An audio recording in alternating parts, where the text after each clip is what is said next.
Hey everybody, Reacher here from the Cookie Jar Bandits, and today I want to talk to you a little bit about the Heartshadow exotic sword. This sword drops from the Duality dungeon. I was fortunate enough to get it last week. We ran the Catalyst quest within the dungeon, and then got the 400 kills needed to complete the Catalyst, and I want to tell you, this thing is fun. I think you're going to want to have it in your arsenal. I got to play with it in all over the place, including trials this week, and just had a great time. The exotic perk is Shot in the Dark, and what that basically does is every time you do a heavy attack, it's going to send out 4 void orbs that track enemies and do incredible damage, and it's going to make you invisible when one of those hits. While you're invisible, you're going to get a damage boost, and I'll go over how much the damage boost is in a little bit. It's also going to make you invisible, and you can keep going. So it's just a fun play loop with this sword, and definitely stay till the end of the video, and you'll see some really fun things that happened while I was playing with this sword. It also has a cool ornament if you like that. But let's get into the sword a little bit. So as you run around with the sword, the invisibility works on any class and any subclass. So you'll see my Warlock going invisible. And then with the Catalyst, you also move faster when you are invisible. And there you see how it weakens targets. You see the yellow numbers, meaning that target's weakened by that hit. And it weakened all damage from you and your fire team. So it's great to use in a team.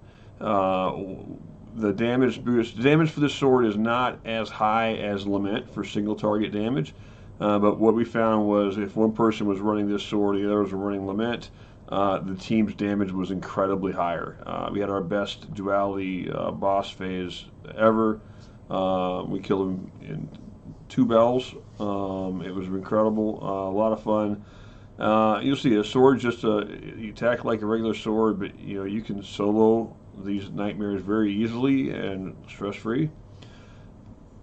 But the play loop is just a lot of fun. You hit something, you go invisible, you do a damage boost, you move faster. Here you're going to see a little bit of the movement faster as I'm kind of running with the sword, and then I'm going to go invisible, and visibly it looks like I'm running faster. I'm moving seemingly a little bit quicker. So that's the Catalyst effect there. So once you get the Catalyst done, what the Catalyst does is it takes your ammo capacity from 50 to 56, which is very needed for this sword.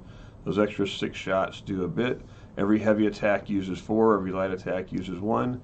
And then that mobility. So it really plays into that ambush style combat that this sword excels in. When I took it into the Crucible, I had a lot of fun with it. Made a lot of great plays. But I definitely found it really is truly the ambush style combat that this thing excels in. I lost a few straight on attacks where I got killed before I could get the attack off because the swing for that attack is a little bit slower. The orbs do have a slight delay as they travel, and so it really excels where you're waiting around the corner and you're ambushing your enemies. In PvE, when you're playing out in the open, mob clear or in a boss, it's going to do great. It's going to clean out the ads by the boss, and then you're going to have that invisible shot with 50% damage boost to the first shot and 20% damage boost to subsequent shots. Here you see I'm going for a revive. Oh, nope. See if they push. They didn't. Okay. Well, there. Team wipe. They're going for the revive, and they just all had me around the corner when I come around, and I ambush the team very effectively. You do have to be aware only the heavy shot sends out those orbs, and you have to have that heavy shot charged. I lost a few battles when I killed a guy, and then I ran around the corner and there's another guy, but I hadn't waited for that heavy attack to recharge. So here you see I'm waiting for that heavy attack to recharge. It's good, and there's another team wipe. So it was a lot of fun to use. How much faster does the Catalyst make your Guardian? So I did some tests, and I ran out on a straight path, and what I found out was it makes your Guardian somewhere around 15-20% faster, which is pretty impressive and pretty noticeable over a long distance. You stay to the end. Here's a little treat for you with the video.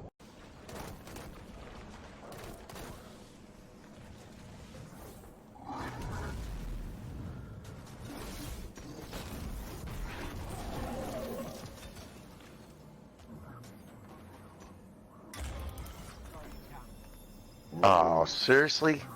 How did that happen? Wow.